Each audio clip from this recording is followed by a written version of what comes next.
پرانی بات ہے 2000 ایک دفعہ میری شادی کب ہوئی تھی 2008 یا 9 کی بات ہوگی. یہ واقعہ میں پہلے بھی بیان کر چکا ہوں. میں گیا تو میں نے جب پیغام بھیجا تو انہوں نے کہا آپ کے تو نکاح میں پہلے سے زوجہ بھی ہے, بچے بھی ہیں, تو آپ کیوں کر رہے ہیں, اور بیٹا آپ کماتے کیا ہو. انکل بس اللہ کا دیا ایسا, بے فکر رہے. ابھی کمائی کا نہیں پوچھو آپ.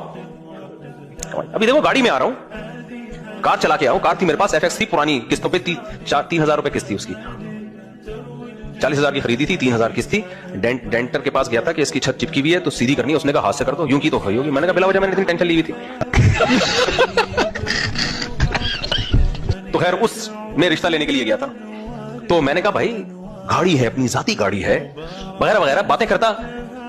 تو مجھے یہ غم نہیں تھا کہ لازمی ہو. میں نے کہا ہو جائے ٹھیک ہے, نہیں ہو ٹھیک نہیں ہے. تو میں نے بول دیا, میں نے کہا بھائی میرا پہلی وائف سے کوئی جھگڑا نہیں ہے, میرے ان سے اولاد بھی ہے, میں ہنسی خوشی زندگی گزار رہا ہوں. میں نے ان سے کہا دیکھو بھائی مسئلہ یہ ہے کہ میری نظریہ ہے کہ اس زمانے میں مرد کو دوسری شادی کرنی چاہیے, تو میں گھر دے رہا ہوں اور دیکھ لیں آپ آ کے. تو کیا آپ کے خاندان میں, میں نے خاندان والے سارے میرے بائیکاٹ کر کے بیٹھے ہوئے ہیں, تو میں جب ایک بیوی بچوں کو پال رہا ہوں تو آپ دیکھ لیں مجھے. تو وہ انکار کر دیا انہوں نے. تو جو مستورات تھی نا گھر کی انہوں نے انکار کر دیا.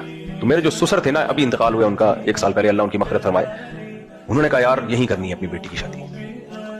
6 مہینے بعد انہوں نے ہاں کی. انہوں نے کہا بندے میں ایک چیز صحیح نظر آ رہی ہے, بات کو گھما نہیں رہا ہے. صحیح نا, بات کو گھما نہیں رہا ہے. تو وہ 6 مہینے سوچتے رہے کہ بندے نے اپنی پوزیشن بتا دی ہے, بھائی یہ آمدن ہے اور اس طرح سے رکھنا ہے, اور پہلی بیوی سے کوئی جھگڑا نہیں ہے, کوئی لڑائی نہیں ہے, کچھ بھی نہیں ہے. پہلی بیوی راضی ہے, نہیں راضی بھی نہیں ہے. یہ بھی میں نے بتا دیا, کوئی راضی بازی نہیں ہے بھائی. نکاح تو کر لیا انہوں نے, لیکن انہوں نے خود بتایا کہ ہم اپنے خاندان کو کیا منہ دکھائیں گے کہ آپ کے خاندان سے کوئی آ ہی نہیں رہا.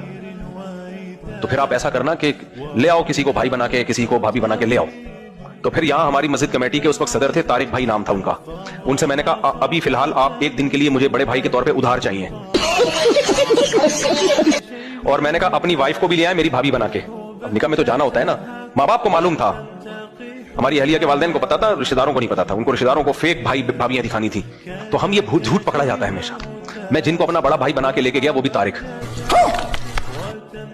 وہاں پہنچے, میں نے کہا, انہوں نے کہا مفتی صاحب یہ تو میرا نام بھی طارق, آپ کا 2 بھائیوں کے نام طارق ہوتے نہیں ہیں. ہم نے سوچا ہی نہیں تھا یہ. بس پکڑے جاتے جاتے بچ گئے ہم. موت کو چھو کے ٹک سے واپس پکڑے جانے والے تھے کہ بچ گئے ہم. پھر ہم نے نام وہاں جمشید یا کوئی نام چینج کیا فوراً. میں نے کہا بھائی خدا کے لیے یہ تو عجیب سا ہو جائے گا. 2 بھائیوں کے نام طارق کیسے ہو گئے. تو خیر نکاح بڑا ہو گیا.